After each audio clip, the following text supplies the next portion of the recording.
L'intérêt supérieur de la patrie commande à tous les Français libres de continuer le combat là où ils seront et comme ils pourront. Il y a 85 ans, le général de Gaulle prenait alors la parole depuis l'Angleterre sur la célèbre radio de la BBC pour appeler à la résistance.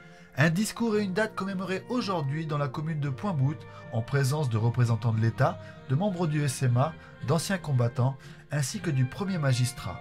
Un dépôt de gerbes a ainsi été présenté au monument aux morts, suivi d'une minute de silence. Comme toutes les cérémonies officielles, ça nous permet d'exercer notre devoir de mémoire. Le fait d'appartenir à une grande république nous confère des droits, mais aussi des devoirs.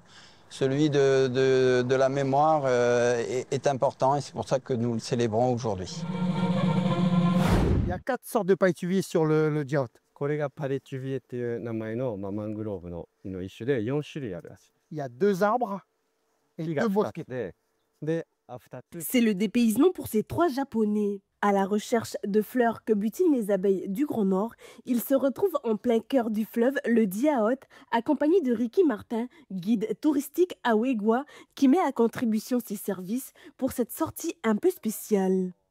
C'est au plus grand salon agroalimentaire d'Asie, le Foodex Japon 2025, qui s'est déroulé en mars dernier, que ces 3 importateurs japonais sont tombés amoureux des produits calédoniens et notamment du miel apporté par Taishi, cet exportateur franco-japonais qui vit au pays. De fil en aiguille, un voyage en Calédonie a pu se programmer. C'est très important de faire venir l'importateur et les revendeurs japonais en Nouvelle-Calédonie parce que ce que moi j'ai envie de faire, ce n'est pas d'exporter un produit en tant que voici mon miel ou le miel de la Nouvelle-Calédonie. Je voudrais exporter le sentiment des apiculteurs, des produits des artisans calédoniens, leurs émotions vers le Japon. Donc ils aiment leurs abeilles un peu comme leur famille. Et cette émotion-là, ça se ressent dans les miels. Les miels qui sont naturels, pas été chauffés, pas travaillés, ils respectent les abeilles. Parmi ces importateurs, Hiromi et Misao travaillent dans le bien-être. Elles sont intéressées par les vertus du miel. Je suis venu chercher le vrai miel. Je trouve que c'est vraiment exceptionnel et je trouve vraiment très bien. Le goût et l'odorat est bien. Quant à Ricky, lui est plutôt intéressé pour la consommation. Pour pouvoir importer ces produits et parler d'eux, il est important de venir à la rencontre des producteurs. Et j'ai remarqué que c'était vraiment un travail sérieux et surtout, ils mettaient beaucoup de cœur dessus. Et donc ça, j'ai trouvé ça vraiment très intéressant. C'est au petit matin, chez Gianni et Kelly Biko, toujours près du Djaout, que ces 3 spécialistes de l'importation vont pouvoir humer le parfum de la fleur de Niaouli dont les abeilles raffolent. Kelly et son mari produisent du miel depuis 15 ans et possèdent une centaine de ruches dans différents endroits de Uegwa. Pour ces passionnés, c'est un plaisir de partager leur travail. On est content, comme ça on montre un peu ce qu'on fait aux gens. Ouais. On aime bien, on les voit travailler dedans. Ouais. C'est tout un petit monde dedans. Après la crevette bleue calédonienne, il se pourrait que ce soit le miel calédonien qui se retrouve dans les marchés ou dans les restaurants du Japon. Le 9 janvier 2024, un essaim d'abeilles porteur du varroa jacobsoni est intercepté sur un paquebot en provenance de Port-Vila. Cet acarien dévastateur affaiblit les abeilles en aspirant leur sang. Présent chez nos voisins, il représente une menace sérieuse pour les ruchers calédoniens. Ça, c'est une catastrophe, surtout pour tout ce qui est tous les petits apiculteurs qui à mon avis, ne sauront pas et n'auront pas l'envie d'investir et avec tout le tas de contraintes du traitement pour essayer de sauver leur ruche, quoi. Ça va être une hécatombe en Calédonie, quoi.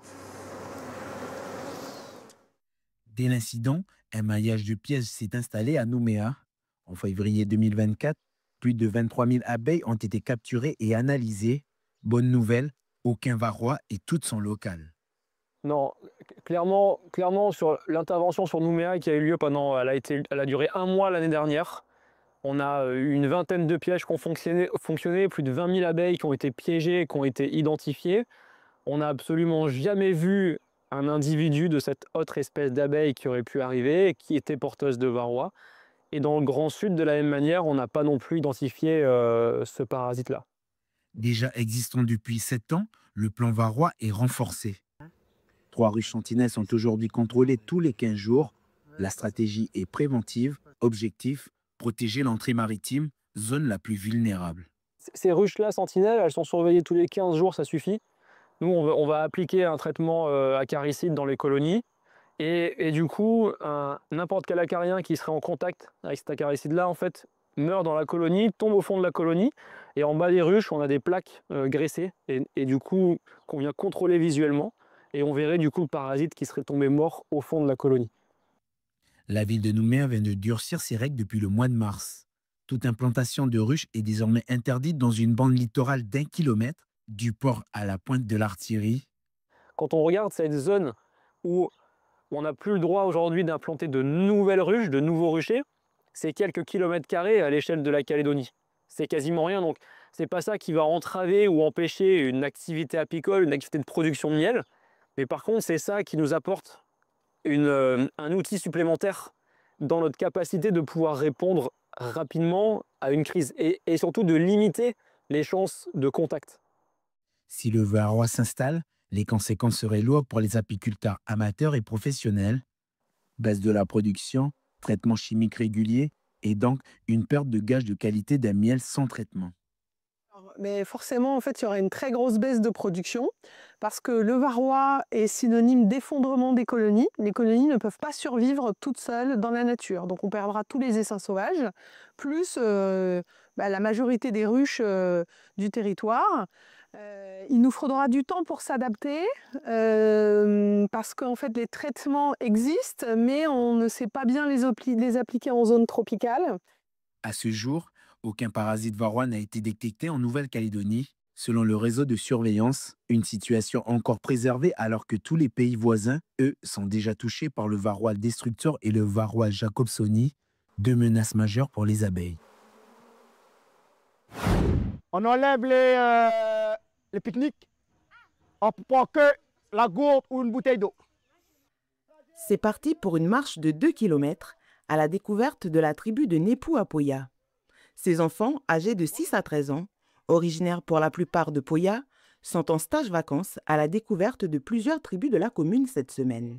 L'objectif de cette journée, c'est le partage, puis que les jeunes, si demain, après-demain, tu as d'autres jeunes de Poya qui vont venir sur Nepou pour des questions coutumières, mariages, autres, au moins ils savent où, s'ils s'ennuient, ils peuvent dire aux parents où les déposer chez leurs copines ou chez leurs collègues de classe. Cassidy est guidé par Vidal, un camarade d'école qui habite cette tribu. Et là, c'est qui là? C'est chez Yod, jeune. Comme la professeure de Reva. Je suis jamais venue ici. Bah oui, jamais. C'est la première fois. Yolande. Et tu es contente de Oui. Yolande, c'est la première. Bah, parce que comme ça, je vais découvrir où les copains ils habitent. Et pour moi, ça va faire du bien. Le parcours fait une boucle et ressort au niveau du plateau sportif, où l'éducateur et les encadrantes ont prévu des jeux sportifs pour la trentaine d'enfants présents. 4 ateliers sont mis en place par Léon: football, équilibre, traversée de rivière avec des cerceaux et waveboard.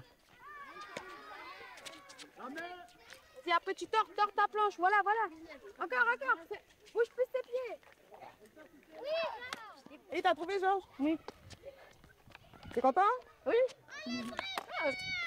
Nathan, j'ai pas bien mis mes pieds.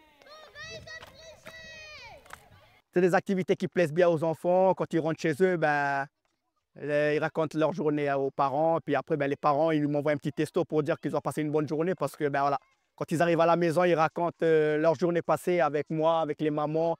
Et puis ils racontent qu'ils ont vu les cousins, les cousines sur d'autres localités. Demain, les jeunes se rendront à la tribu de Goapin pour une marche nordique avec les habitants.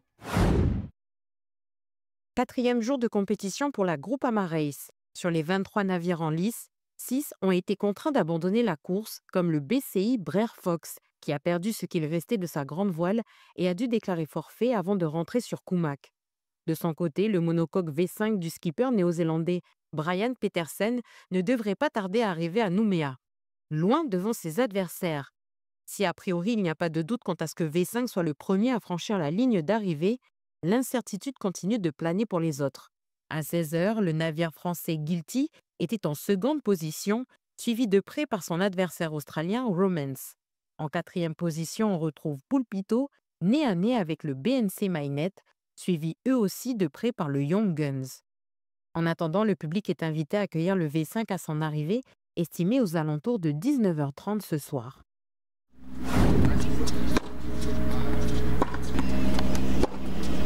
À 21 ans, Leilani est née pour gagner. Encouragée par ses parents, la joueuse de tennis originaire de Lifou et de Wailou s'est passionnée depuis toute petite par ce sport. Repérée à ses 10 ans, elle part à Nice en France pour améliorer son jeu jusqu'à son bac, puis intègre une université aux États-Unis. Au bout d'1 an et demi, elle se consacre à sa carrière professionnelle. La jeune fille a aujourd'hui atteint un très bon niveau avec un classement au niveau mondial. Tout s'enchaîne pour la petite étoile montante qui vient d'ailleurs de revenir d'une tournée en Afrique. J'étais en Tunisie. Le tennis m'a vraiment amenée dans tous les continents. J'ai toujours trouvé ce sport passionnant et on m'a souvent dit non, on m'a souvent dit t'y arriveras pas ou ouais, si j'étais toi je le ferais pas, mais ce que j'ai appris c'est que c'est mon rêve, faut y croire, faut continuer et faut pas lâcher. Pendant mon séjour en Nouvelle-Zélande, une dame, la juge arbitre du tournoi, m'a repérée et m'a dit mais tu joues hyper bien, j'adore la façon comment tu te comportes sur le court, tu sors d'où? Et après je lui ai expliqué un peu mon parcours et elle m'a dit mais attends, mais t'as pas de sponsor? Et j'ai fait non, et elle me fait bah attends, moi je suis présidente d'une marque et tout et je vais te sponsoriser. Ça m'encourage encore plus à non seulement à me représenter moi et ce que je porte, et aussi mon pays. Sharapova contre Serena Williams à l'époque, c'était en 2009. D'habitude les filles c'est poupées, dessins animés, mais là elle est restée. Et ce jour-là, à la fin du match, quand elle a vu Serena Williams, elle m'a regardé, elle m'a dit papa, je veux aller là et je veux gagner ça. Et j'ai dit ok alors, mon rôle c'est d'emmener, l'accompagner. C'est pour tous les parents, pour tous les papas. On veut que nos enfants réussissent. Pour le club de Païta, ces petites étoiles montantes permettent de redonner un élan au tennis, ce sport qui a perdu une 60aine de licenciés au pays après les événements du 13 mai. Le tennis, depuis une dizaine d'années sur le territoire, est vraiment, je dirais, en difficulté, quoi. On a de moins en moins de joueurs, de moins en moins de joueuses, et il faut vraiment que ça change, quoi. Il faut vraiment qu'on trouve un nouvel élan. Et là, Leilani, c'est vraiment, pour nous, un grand espoir. Le prochain objectif de Leilani est de participer à l'Open d'Australie, le rêve pour la jeune fille qui vise à présent le top 900 du classement mondial.